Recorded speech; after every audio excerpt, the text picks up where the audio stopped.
Crise indo-pakistanaise de 2025. Crise entre l'Inde et le Pakistan. La crise indo-pakistanaise de 2025 survient à la suite de l'attentat de Pahalgam le 22 avril 2025.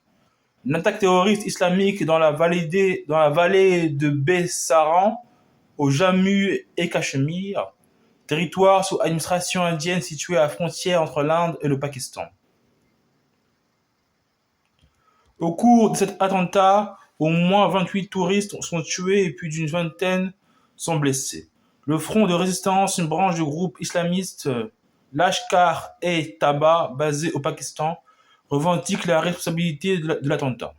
Des escarmouches armées sont signalées le long de la ligne de contrôle à partir du 24 avril, faisant craindre une nouvelle escalade entre les deux voisins dotés de l'arme nucléaire. Ces affrontements sont suivis d'une crise diplomatique entre les deux pays, l'Inde accusant le Pakistan d'avoir commandité l'attaque. En conséquence, l'Inde initie l'expulsion des diplomates pakistanais et le retrait de ses propres diplomates, suspend les visas, ferme ses frontières et se retire du traité des eaux de l'Indus. Le Pakistan, qui nie les allégations, met en place des restrictions commerciales, ferme son espace aérien et des passages frontaliers et annonce suspendre l'accord de Shimla. Le comité du cabinet indien sur la sécurité exhorte ses citoyens à ne pas se rendre au Pakistan, tout en appelant ceux qui s'y trouvent à écourter leur voyage. Entre le 24 avril et le 6 mai, les deux pays se livrent à de violents accrochages, notamment des tirs transfrontaliers et des tirs d'artillerie. Dans la nuit du 6 au 7 mai 2025, l'Inde mène une série de frappes de missiles contre plusieurs cibles situées au Pakistan et au Cachemire sous administration pakistanaise. Dans le cadre de l'opération Sindoor, selon les autorités indiennes, ces frappes visent des infrastructures liées à des groupes armés accusés d'être responsables de l'attentat de Pahalgam. En réponse, le Pakistan déclare avoir abattu plusieurs avions indiens et endommagé des infrastructures indiennes. L'armée pakistanaise lançant une frappe de drones et de missiles sur plusieurs villes indiennes, dont Amritsar, aggravant les tensions entre les deux pays. De nombreuses campagnes de désinformation sont menées dans les médias des deux pays à la suite de cette escalade. Les hostilités militaires se poursuivent jusqu'à la mise en place d'un cessez-le-feu le 10 mai 2025.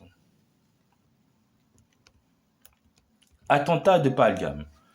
Le 22 avril 2025, un attentat terroriste dans la vallée de Bessaran, près de Pahalgam, dans le district d'Anantnag, au Jammu et Cachemire, sous administration indienne, provoque la mort d'au moins 28 touristes et en blesse plus de 20 autres. Selon des témoignages oculaires fournis aux médias indiens, les assaillants auraient interrogé leurs victimes potentielles sur leur appartenance religieuse avant d'ouvrir le feu, ciblant spécifiquement les non-musulmans. L'attaque est l'une des plus meurtrières commises contre les civils indiens dans la région depuis 2000.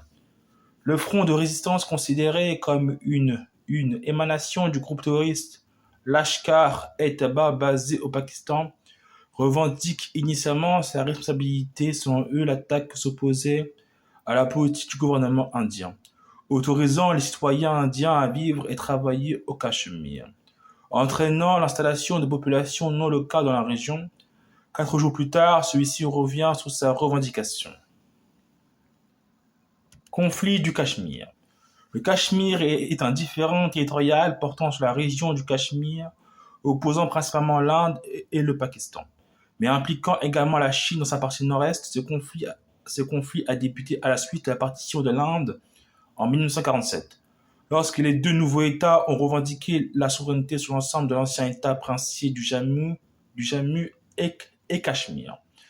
Ce différend territorial a conduit à plusieurs conflits majeurs dans la région, notamment la première guerre indo-pakistanaise 1947, la deuxième guerre indo-pakistanaise 1965, la troisième guerre indo-pakistanaise 1971, le conflit de Kargil, la confrontation indo-pakistanaise de 2001-2002, la confrontation indo-pakistanaise de 2019, ainsi qu'à de nombreux affrontements armés et une militarisation prolongée de la région. Une insurrection armée islamiste au Jammu et Cachemire démarre à la fin des années 1980, entraînant l'exode des hindous cachemires de la région. L'insurrection se poursuit depuis. Crise diplomatique.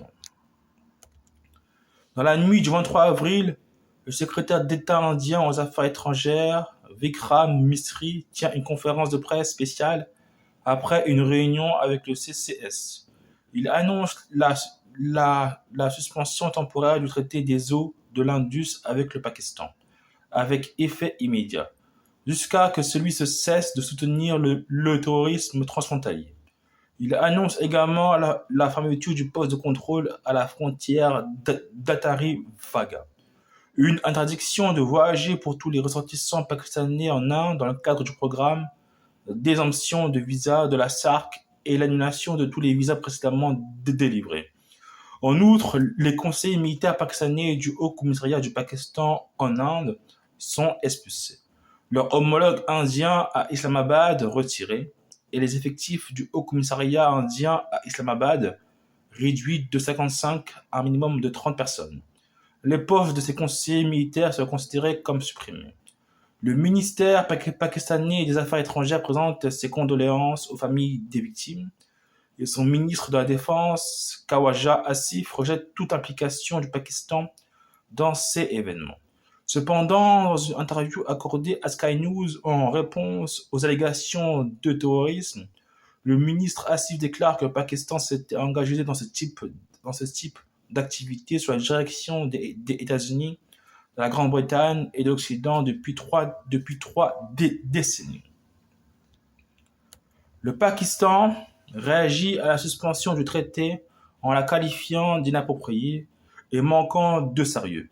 Celui-ci avertit également l'Inde d'une riposte globale en réponse aux actions annoncées par le gouvernement indien à la suite de l'incident, déclarant en outre que toute action affectant les ressources en eau sera considérée comme un acte de guerre. Le 24 avril, le Pakistan suspend les visas délivrés aux ressortissants indiens et ferme son espace aérien aux avions indiens, expulse les diplomates indiens et demande aux conseillers militaires indiens de quitter le pays au plus tard le 30 avril. Cependant, le corridor de Kartarpur demeure ouvert aux pèlerins sikhs. Le Pakistan interrompt tout commerce avec l'Inde et suspend en représailles l'accord de Shimla le 24 avril 2025. La cérémonie frontalière entre Attari et Vaga est également réduite et la poignée de main symbolique n'a pas eu lieu. Les familles transfrontalières sont également impactées à la suite de leur révocation de leur visa. Escalade. Premier face-à-face. Les forces aériennes pakistanaises effectuent des vols intensifs à proximité de la ligne de contrôle. Un soldat de la force de sécurité des frontières indiennes appartenant au 182e bataillon de la BSF est capturé par des rangers pakistanais après être entré accidentellement sur le territoire pakistanais à la frontière de Firozpur. Le 24 avril, le 15e corps indien signale avoir déjoué une tentative d'infiltration d'insurgés prédurée, au cours duquel 2 insurgés sont tués. Entre le 24 et le 27 avril, les armées indiennes et pakistanaises se livrent à des escarmouches et échangent des tirs d'armes légères. Selon certaines informations, l'armée pakistanaise aurait procédé à des tirs d'armes légères non provoqués dans divers secteurs le long de la ligne de contrôle. Selon les déclarations de l'armée indienne, ces forces ont répondu de manière appropriée par des tirs d'armes légères. Selon un responsable pakistanais de l'Azad de Cachemire, des échanges de tirs ont eu lieu le long de la ligne de contrôle, plus précisément dans la vallée de l'Epa, sans faire de victimes civiles. L'armée pakistanaise déclare avoir abattu 2 drones quadricoptères militaires indiens le long de la ligne de démarcation. Dans le secteur de Sawat et dans le secteur de Manawar, dans le district de Bamber, le 28 avril, selon le ministre pakistanais de la Défense Asif, une attaque des forces armées indiennes est imminente. Le lendemain, le Premier ministre indien Modi rencontre le ministre de la Défense Rajnath Singh, le conseiller à la sécurité nationale Ajit Doval et les chefs des forces armées indiennes. Le 30 avril, le Pakistan affirme disposer de renseignements crédibles selon lesquels l'Inde lancera une action militaire dans les prochaines heures. Le 1er mai, selon le Premier ministre de l'Intérieur indien, Amit Shah, aucun terroriste impliqué dans l'attaque ne sera épargné par l'Inde. Le 3 mai, l'Inde rapporte qu'un soldat des Rangers pakistanais a été capturé par les forces de sécurité des frontières après avoir traversé la frontière avec l'Inde. Le 5 mai, le ministère de l'Intérieur indien annonce la mise en place d'une défense civile efficace en cas d'attaque hostile. Le 7 mai, dans 7 États. Les derniers exercices de ce type menés par l'Inde remontent à 1971. Selon certaines sources, ces exercices comprennent l'activation des sirènes d'alerte aérienne, la formation des civils à la défense civile et la mise en place des plans d'évacuation.